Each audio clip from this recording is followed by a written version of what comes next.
अस्सलाम वालेकुम guys, welcome back to my channel. आज जो चीज़ हम बनाने जा रहे हैं उसका नाम है चिकन टिक्का कढ़ाई। और चिकन टिक्का कढ़ाई जो है वो तकरीबन मैंने 1.5 kg चिकन लिया है और उसमें से मैंने कुछ चिकन के पीसेस जिस तरह की गर्दन का जो पीस है वो निकाल दिए थे। जितने भी थे वो निकालने के बाद मैंने जो चिकन है उसको मैंने अच्छे तरीके से धो लिया है और उसमें जो फ़ैट है वो मैंने नहीं निकाला, क्योंकि हम जब उसको पैन के ऊपर जब हम उसको बनाएंगे तो उसमें जो ये फ़ैट है वो मेल्ट होगा। और ऑयल का यूज़ कम करेंगे ताकि हमारा जो चिकन है वो जूसी रहे। तो यहाँ पर जो भी चीज़ें मैं डाल रही हूँ उनमें 1 टेबलस्पून अदरक powder, 1 tablespoon garlic powder, 1 tablespoon धनिया पाउडर, 1 टेबलस्पून गरम मसाला, 2 टेबलस्पून सॉल्ट है। अगर आप चाहें तो आप अपने हिसाब से सॉल्ट को कम या ज़्यादा कर सकते हैं, जितना भी आप चाहें। 1 टेबलस्पून में डाल रही हूँ धनिया पाउडर और 1 टेबलस्पून में डाल रही हूँ रेड चिली पाउडर।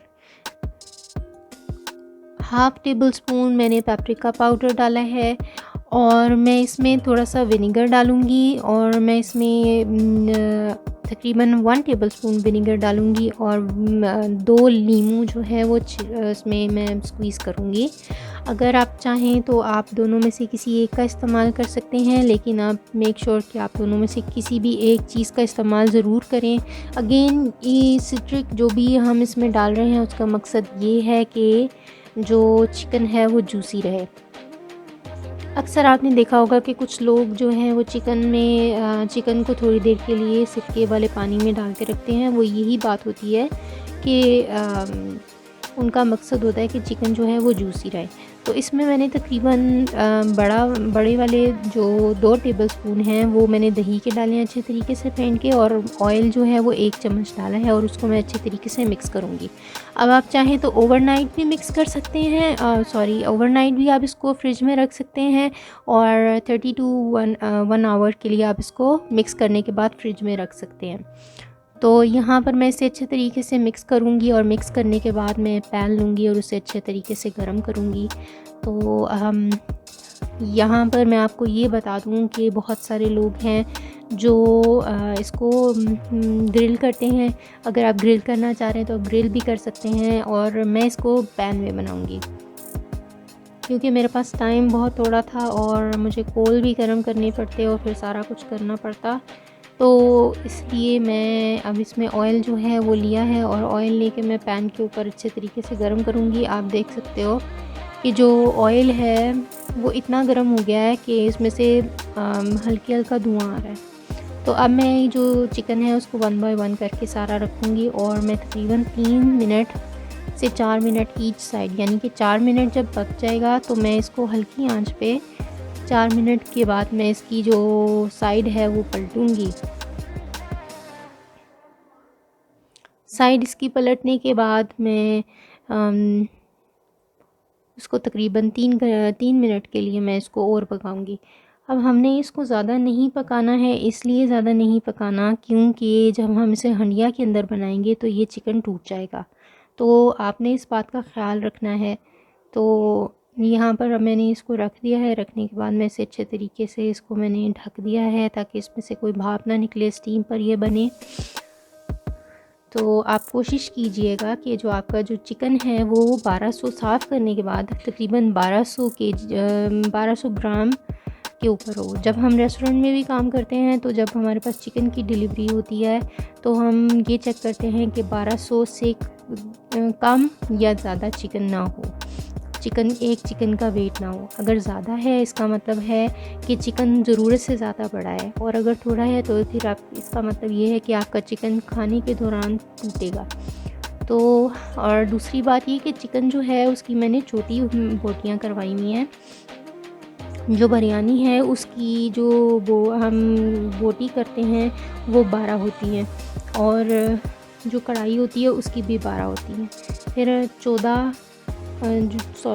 जो है वो कौरमे की होती है। यहाँ पे मैंने 16 जो बोटी है वो करवाई हुई है। तो ये जब रेडी हो जाएगा तो हम इसे साइड पे रख देंगे। और अब आप चाहें तो इसको इसी तरह ज़िप लॉक बैग में डालकर इसे आप फ्रीज़ कर सकते हैं और फ्रीज़र में रख सकते हैं। नहीं तो अगर आप चाहें तो फ़ौरन भी बना सकते हैं। जिस तरह बहुत से लोग ऐसी लेडीज़ हैं जो वर्किंग लेडीज़ हैं और उनके पास टाइम नहीं होता, तो इस तरह भी कर सकते हैं कि ये मसाला और ये दो चीज़ें साइड साइड पे रख लें। या अगर आपके पास मेहमान आ रहे हैं तो आप ये आधा काम रात में भी कर सकते हैं। यहाँ पर मैंने अब ऑयल लिया है और ऑयल लेकर मैं उसको कड़कड़ाऊँगी और कड़कड़ाने के बाद मैं इसमें प्याज डालूँगी जो मैंने लच्छेदार काट के रखे हैं। प्याज मैंने 2 से 3 अदद मीडियम साइज़ के लिए हैं, जबकि जो मैं टमाटर है वो तकरीबन 6 अदद लिए हैं। अगर आप दही ऐड कर रहे हैं तो फिर आप 5 टमाटर और 2 आधा कप दही का इस्तेमाल कर सकते हैं। यहाँ पे मैंने दही की बहुत थोड़ी क्वांटिटी यूज़ की है। तो जब प्याज ब्राउन हो जाएगा तो मैं फिर प्याज को अपने ब्लेंडर में डालकर ब्लेंड करूँगी और जो टमाटर है उसको भी अच्छे तरीके से ब्लेंड करूँगी।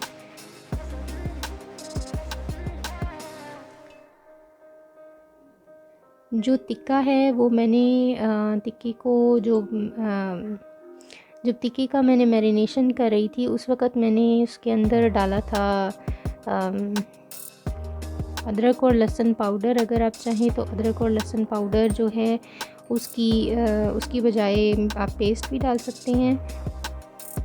मैं सिर्फ़ इधर इसी का इस्तेमाल करूँगी।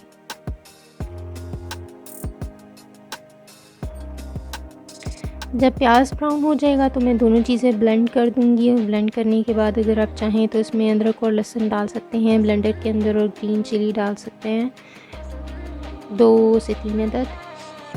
अब यहाँ पर इस टाइम में आप चाहें तो आप अपना स्पाइसेस और ऐड कर सकते हैं अगर आपको लगता है, क्योंकि मसाले के अंदर कुछ स्पाइसेस होने चाहिए। तो यहाँ पर मैंने इसमें नमक हस्बे ज़रूरत, अगर आपको ज़रूरत है तो आप हस्बे ज़रूरत इसमें नमक डालेंगे। तकरीबन हाफ़ टेबल स्पून आप इसमें रेड चिली डालेंगे। अगर आप ज़्यादा स्पाइसेस खाते हैं तो फिर आप 1 चम्मच डाल लें और अगर ज़्यादा स्पाइसेस खाते हैं तो फिर मज़ीद ज़्यादा डाल लें, लेकिन उस हिसाब से डालिएगा जो सब्ज़ मिर्च जिस हिसाब से तेज़ हो उस हिसाब से डालिएगा। तो ये हम इसको अपनी जो कढ़ाई है उसके अंदर अच्छे तरीके से बनाएंगे और उसको भूनेंगे और जब तक साइडों पर ऑयल नहीं आ जाएगा तब तक हम उसमें अपनी जो चिकन की जो बोटियां हैं, मीट जो है वो हम नहीं डालेंगे। जब ऑयल साइड पे आने लगे तो फिर आप 1 बाय 1 करके इसमें वो डालेंगे। और अगर आपके पैन में किसी किस्म का मसाला रह गया है तो वो डालना इसमें मत भूलिएगा, क्योंकि स्पाइसेस जब थोड़े से भी रह जाते हैं तो फिर उसमें डिफरेंस आ जाता है। तो चिकन की जो बोटी है उसे हम डालेंगे और डालने के बाद उसे अच्छे तरीके से मिक्स करने के बाद उसे इतना अच्छे तरीके से मिक्स नहीं करेंगे कि बोटियां जो हैं वो टूट जाएं। तो आपने बस ख्याल रखना है कि जो बोटियां हैं वो ना टूटें। तो यहाँ पर हम स्पाइसेस डालेंगे और डालने के बाद ऊपर हम इसके ढक्कन रखेंगे और कुछ देर इंतज़ार करेंगे। तो गाइस, अगर आपके पास किसी भी किस्म की कोई कन्फ्यूजन है इस रेसिपी के बारे में या फिर कोई ऐसी बात जो आपको समझ ना आई हुई हो और या किसी भी किस्म की कोई भी आप रिक्वेस्ट करना चाहें तो आप कमेंट में ज़रूर बताइएगा और मुझे ज़रूर बताइएगा कि आपको मेरा चैनल अभी तक किस तरह का लग रहा है, कोई चीज़ इम्प्रूव करने की ज़रूरत है या नहीं, क्योंकि आप लोगों की फ़ीडबैक मेरे लिए बहुत इम्पॉर्टेंट है। और नीचे डिस्क्रिप्शन में मेरा